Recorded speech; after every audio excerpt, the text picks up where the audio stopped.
Sudo sudo રે એકલવ્યો ભાઈ રે તમારા દાદા. અરે આજ બાયું હાટું બંગડી કરાવી ને મારે હાટું એક વીટી કરાવી. આ જરી કેટલાની છે? બિલ ભલે ને એનો વરો ને ચૂકવવાનું હોય, મારે તો ખાલી લાવી દેવાનું હોય. પણ હું તો ગમે એ સાસુને કહું છું કે ખાલી જીભની આપણે મોળ જ ઉતારવાની હોય, બિલ તો એના વરોને ચૂકવવાના હોય. કમાવાનું એને હોય, પણ નામ આપણું આવે. નામ ખાલી આપણું આવે કે મારી સાસુ જો બંગડી લઈ આવે. એટલે ઓલામાં ને એક દાખલો આવતો કે દિવાળીમાં બહુ હાટું કાંઈકનું કાંઈક કરાઈ આવે તો એમ કે હે બાપા તમારે હું આજ ખાવું, તો એમ કે આજ તો બટા આ બનાવવાની તા કે હારું લ્યો, આજ તો મારા બા હારા બંગડી કરાવી લાવ્યા, તમે કોને એ રાંધજો. નકર તો હું કે એ જાઓ સે એ કાંઈ લેજો, ઓજે કાંઈ તમને હરખ છો એવું હોય. એટલે બાયુને તો હરખમાં જ રાખવાનું હોય ને લાવી દેવાનું હોય, પહેરાવાનું હોય. એ આપણા ઘરની શોભા કહેવાય. બાયુઓ વસ્તુ પહેરે ને તેમાં આપણે હારા લાગીએ, રૂડા લાગીએ. પ્યોર સોનું છે કે એટલે અડધું સોનું છે ને અડધું સિલ્વર? સિલ્વર. એટલે તારે ભેગું છે. ઓલું તો હોનું શેષ તે પાટલા, આ બે ગોળમાં ને ઓલામાં બેમાં પહેરે. Gold silver. પણ એમની પેકિંગ આમાં આવે. હે બા પેકિંગ આમાં આવે. પાછું દૂધની બાટલી લેવા ગયા ને ત્યારે લઈને આવ્યા, એટલે અમને થોડુંક નવીન લાગ્યું કે બા દૂધની બાટલી લેતા લેતા કે જ્વેલર્સે કેમ પોગી ગયા. કેટલાનું બિલ છે બા? એમાં બિલ જોવાનું ન હોય, આપણો ભાવ જોવાનો હોય.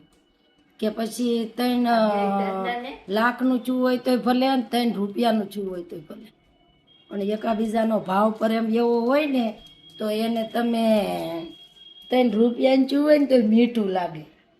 જો જો આમ જો મારું એકલવ્ય જો. હે ગટામાં પણ આ વાળ કોને કાઢ નાખ્યા તમારા?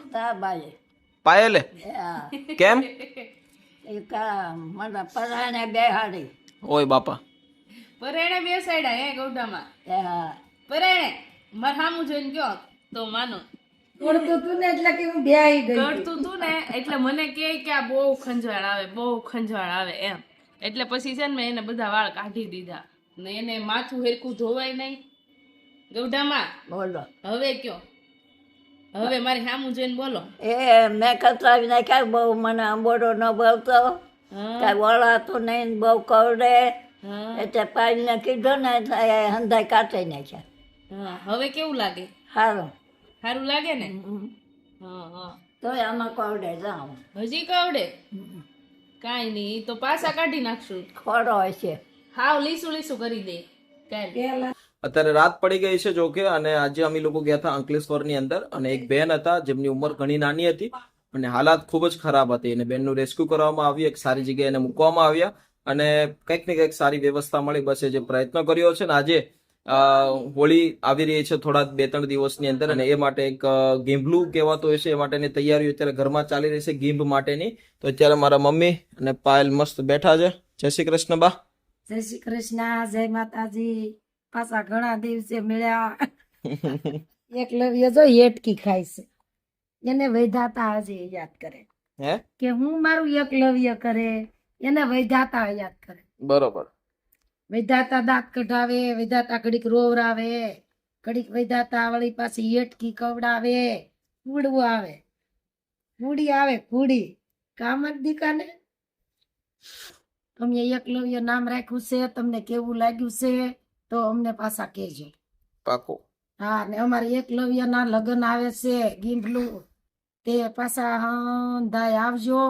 કોકને ફોન કરાણો ન કરાણો તો અમે આમાં કહી દઈએ. એ લગ્ન શા માટે કહેવાય બા એમને? આ બાળ લગ્ન કહેવાય. આ હોળી આવે ને, હોળી આ બાળકની માટે આમ ભારે કહેવાય. બરોબર. તે એને પગે લગાડી આવો, ફેરા ફેરાઈ આવો બાળકની માટે, ફેરા ફેરાઈ આવો ને તો એને બાળ લગ્ન શા માટે કહેવાય બા? એટલે આ પેલું બાળક હોય કે પછી બીજું હોય તો કરે જ તે ગીંભલું. ગીંભલાનું એટલે આપણે પગે લગાવીએ, બરોબર. આ તમે એમ કહો ભાર હોય માથે, તો કેટલા વર્ષો પહેલાથી આ તો બેન પ્રહલાદની વાતનું છે આ તો. ઈ સમય હા ઈ સમયનો પગે લગાડે છે. પ્રહલાદ ને નતો હોળિકા એની કુઈ હતી ને, પછી તો એની બેન એની જેવી જ હોય, તે પછી એની બેન ને એ બધું આવું કીધું ઊભી કરી એમ. હોળિકાને કીધું કે તારી પાસે છે એક અમર સુંદડી, ઈ સુંદડી તું ઓઢીને બેસી જા ને તો તું નહીં બળ ને પ્રહલાદ બળી જા, તે તારે ઈ કામ કરવાનું છે. તે દુનિયા હોળિકા પ્રગટાવે, હોળિકા પ્રગટાવે ને તો આપણે એ હોળી માં તમને પગે લાગી એમ નહીં કહેવાનું, તો એને હોળિકા નહીં પગે લાગવું, તો પ્રહલાદ ને પગે લાગવાનું. તો પ્રગટાવી તો આપણે હોળી હોળી ને પ્રગટાવી તો હોળી ને તો માં બાળી દેવાની હોય, એવું પણ એમાં પ્રહલાદ ને બસાવ્યો. ને એને બળે એટલે હારવાર બાળકના રોગ ને બધું હા હા હા ઓલું થઈ જાય, હા. એવું કંઈક હોય ને. પછી બગલા આવ્યા. એટલે આમાં એવું છે કે પ્રહલાદ ને ઉગાર્યો ને એવા હવ ના બાળ બસા ને ઉગાડજો એમ પગે લાગવાનું હોય કે હે વિષ્ણુ ભગવાન, તમે પ્રહલાદ ને ઉગાર્યા ને એવા હવ ના બાળ બસા ને ઉગાડશો એમ.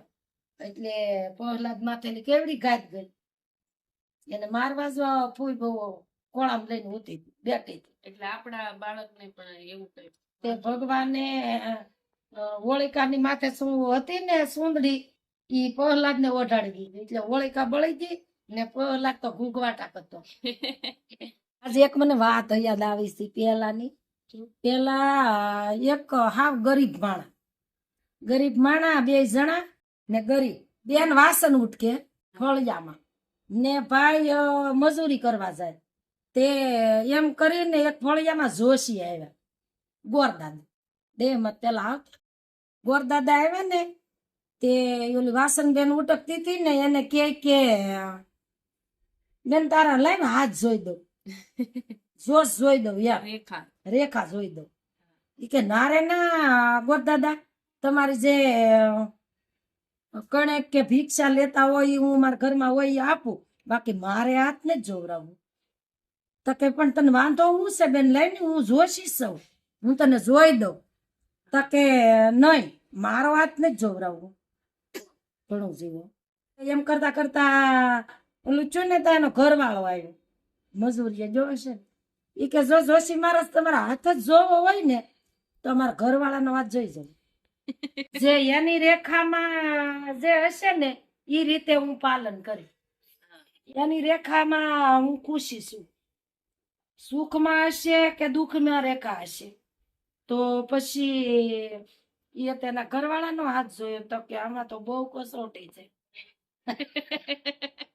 મતલબ એની ઉપર જેટલી છે એ બધી મારી જ છે. હા એમ તો કે બસ હવે કદાચ ને એને કસોટી હોય ને મારા ઓલામાં સારું હોય તો એની કસોટી મારી કસોટી. એટલે સુખ દુઃખમાં ભાગીદાર બને ને ઈ જ બાય. બાકી તો સુખમાં તો હોવ કે તમે 2 લાડવા ખાવ તો હું 4 લાડવા ખાવ તો કઈ એની ભાગીદાર ન કહેવાય. ઈ તો એટલે એને અર્ધાંગીની કહેવાય કે એના બધી વસ્તુમાં એના અડધા ભાગ પડી જાય. હા, એટલે સુખ હોય દુઃખ હોય એટલે- કે મહેનત હોય કે એટલે ગમે તે. ખાવામાં ભાગ નહીં પાડવાના, સુખ દુઃખમાં ભાગ પાડવા. એટલે નગર તો કહું તો જાવ આ તમે ઉપાડી દો તો આપ. હું ઉપાડી જાઉં. એટલે સારું મળવું જીવનમાં ગમે એ આવે, એના સુખી એ સુખી, એના દુઃખી એ દુઃખી. એટલે સીતાજી નતા એવી રીતે. એટલે આજ અમારી ઈ વાત હતી એકલવ્ય તો ભાઈ. આજ બા શું કહેવાય કે આ બે વસ્તુ લેવા. જવો તમને અમારી આ બંગડી કેવી લાગી, પાયલ હાટું હું લાવીશું, દૂધ લેવા જઈને બંગડી લેતી આવી. હાસી કિંમત તો કયો કેટલી છે? હાસી કિંમત છે, કિંમત ક્યાંય તો પાછા તમે એમ કેવો કે કાઢી નાખો. નહીં કે બા તમારો અમે પ્રેમ જોઈ, કિંમત નહીં.